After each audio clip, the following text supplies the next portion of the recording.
جا کے کنواں کے قریب کھڑے ہو جاتے ہیں. آپ مخاطب ہوتے ہیں, اے ابو جہل, نام تو عمر ہے لیکن دین کا اتنا باغی دشمنی کیا ہے. یعنی ابو جہل جہلوں کا بھی باپ بن گیا. آپ نے ارشاد فرمایا, اے ابو جہل بتا, اگر میں محمد تجھے نکال دوں کیا اللہ اس کے رسول پر ایمان لے آئے گا؟ ہاں کہنے لگا, مرتا کیا نہ کرتا, ہاں میں لے آؤں گا. میرے آقا کریم علیہ السلام نے ڈول نہیں منگوایا, رسی نہیں منگائی, سیڑھی نہیں منگایا, کوئی اسباب نہیں, وہ تو مسبب الاسباب کا محبوب ہے. آپ وہیں کھڑے کھڑے اپنے ید اللہ والے ہاتھ اس کو کہتے ہیں. اللہ فرماتا ہے ید اللہ فوق ایدیہم, اے حبیب یہ ہاتھ آپ کا نہیں ہے بلکہ میں رب العالمین کا ہاتھ ہے. رب العالمین کے ہاتھ سے وہیں کھڑے کھڑے وہاں اس کے کانوں سے پکڑ کر ابو جہل کو باہر نکال دیا. آپ نے ارشاد فرمایا, چاچا اب وعدہ پورا کر, کلمہ پڑھ. وہ وعدہ پورا کرنے کی بجائے کہنے لگا, تو بہت بڑا جادوگر ہے, معاذ اللہ ثم معاذ اللہ. لیکن اللہ رب العالمین ارشاد فرماتا ہے وَإِنَّكَ لَعَلَىٰ خُلُقٍ عَظِيمٍ. صاحب اخلاق کے مالک ہیں. اگر کوئی آدمی برا بلا بھی کہہ دے لیکن پھر بھی دعا دینے والا نبی ہے. آپ نے بد دعا نہیں دی ہے, لیکن چند دن حدیثوں میں ملتا ہے آپ نے اس وقت بد دعا دی تھی.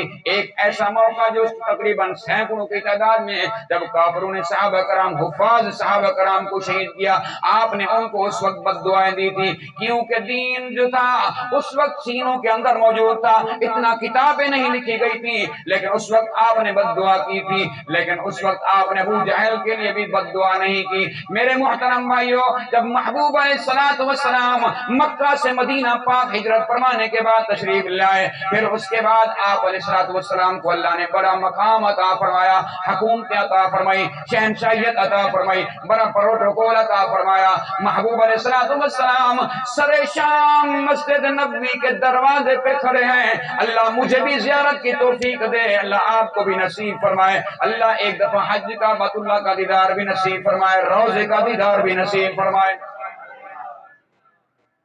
سر شام سورج غروب ہو رہا ہے, چند مسافر, کافر مسافر وہیں سے گزر ہوتے ہیں.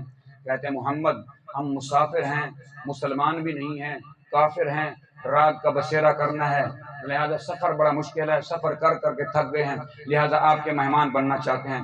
وہ زمانہ ایسا تھا, فقر و فاقہ کا زمانہ تھا. کریم لجپال نبی علیہ السلام نے ارشاد فرمایا, اے میرے غلاموں, ایک ایک مہمان کو گھر لے جاؤ, رات کو بستر بھی دو, ان کو کھانا بھی کھلاؤ, اللہ تمہارے اوپر راضی ہو جائے گا. صحابہ کرام ایک ایک مہمان لے کر گئے. جو موٹا تکڑا موٹا آدمی تھا اس کو کوئی نہیں لے گیا. آقا کریم علیہ السلام نے ارشاد فرمایا تجھے کوئی نہیں لے گیا, مجھے کوئی نہیں لے گیا. آپ نے ارشاد فرمایا جس کا کوئی نہیں اس کا میں محمد ہوں, جس کا کوئی نہیں اس کا میں محمد ہوں. آؤ تو آج میرا مہمان بن, آج تو میرا مہمان بن. آقا کریم علیہ السلام گھر لے گئے, ایک بکری کا دودھ پیش کیا, پی گیا. دوسری بکری کا حتیٰ کہ 7 بکریوں کا دودھ پی گیا.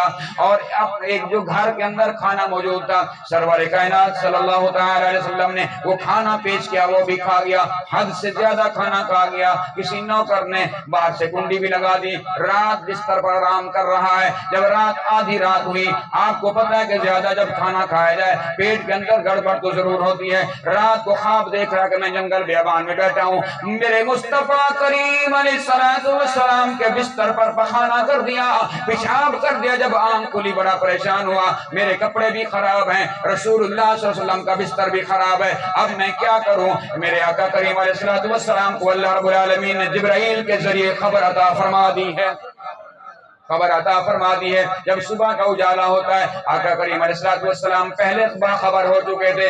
آپ نے ان کو شرمسار نہیں کیا, دروازہ چپکے سے کھولا, آپ پردے میں چلا جائے, ایسا نہ ہو کہ میرا مہمان مجھے دیکھ کر شرمسار نہ ہو. جب کنڈی کھولی, ادھر ادھر دیکھا, کوئی نظر نہیں آیا, لیکن وہ مہمان بھاگ گیا. جب کچھ دور چلا گیا تو اس کو خیال آیا میرے گلے کا طویل جو ہے وہ اس بستر پر رہ گیا ہے, اگر جاتا ہوں تو شرمندگی ہوگی. اگر نہیں جاتا تو ہمارے مذہب کے اندر یہ توہین ہے، میں تویز کیسے چھوڑ سکتا ہوں؟ دل کے اندر فیصلہ کیا جو ہوگا دیکھا جائے گا، تویز نہیں چھوڑوں گا۔ حضرت محترم، آج ہمارے مسلمان غیروں کی زنجیریں اپنے گلے میں، کوئی کڑے پہن رہا ہے، کوئی زنجیریں پہن رہا ہے، کوئی دھاگے پہنا۔ خدا کی عزت کی قسم، اگر کڑے پہننا جائز ہوتا، دھاگے پہننا جائز ہوتا تو میں ضرور پہن کے بیٹھا ہوتا۔ خدا را اپنے آپ کو بچاؤ، یہ کافروں کے دھندے ہیں، کافروں کی نسبت ہیں، یہ کافروں کی سنتیں ہیں۔ ہم تو مصطفیٰ کے نوکر ہیں، ہم نے مصطفیٰ کی سنت کو اجاگر کرنا ہے۔ یہاں تو عجیب معاملہ ہے کہ ہم مسلمان ہیں، کہتے ہیں ہم عاشق رسول ہیں، اگر اس کو دیکھا جائے، اس کو فیس کو دیکھا جائے، اس کا حلیہ دیکھا جائے، نہ سیرت ہے نہ صورت ہے، کہتا میں جنت کا حقدار ہوں۔ بہرحال ٹائم مختصر ہے، میں اپنی معروضات پورا کرنا چاہوں گا۔ حضور رسالت مآب صلی اللہ تعالی علیہ وسلم پردے میں چلے گئے، مہمان بھاگ گیا، پھر خیال کرا اگر میں تویز چھوڑتا ہوں تو میرے مذہب کی توہین ہے، میں واپس جاتا ہوں، جو ہوگا دیکھا جائے گا۔ آیا میرے آقا کریم علیہ السلام، غلام افسردہ ہے، غلام پریشان ہے، یا رسول اللہ مہمان بھاگ گیا ہے، بغیر بتائے بھاگ گیا ہے، اجازت بھی نہیں لے گی، آپ کا بستر گندا کر گیا ہے۔ آپ مسکراتے ہوئے ارشاد فرماتے ہیں میرے غلاموں، اس بستر کو میں محمد اپنے ہاتھوں سے گندگی کو صاف کروں گا۔ صحابہ کرام کی چیخیں نکل گئی، یا رسول اللہ غلام کے ہوتے ہوئے آقا آپ کیوں تکلف کرتے ہیں، ہمیں حکم ارشاد فرمائیں۔ آپ نے ارشاد فرمایا اس کے اندر بہت بڑا راز ہے۔ صحابہ کرام خاموش ہو گئے۔ سرکار نے ارشاد فرمایا اس میں راز ہے، تو صحابہ کی کیا طاقت تھی، کوئی چو چاراں کرتے، چیمہ گویاں کرتے۔ آپ نے پانی منگوایا، صحابہ کرام تابعدار کریں، پانی لے آیا گیا۔ کریم آقا علیہ السلام اپنے ہاتھوں سے وہ گندگی کو صاف فرما رہے ہیں، صحابہ کرام بھی اوپر ہیں۔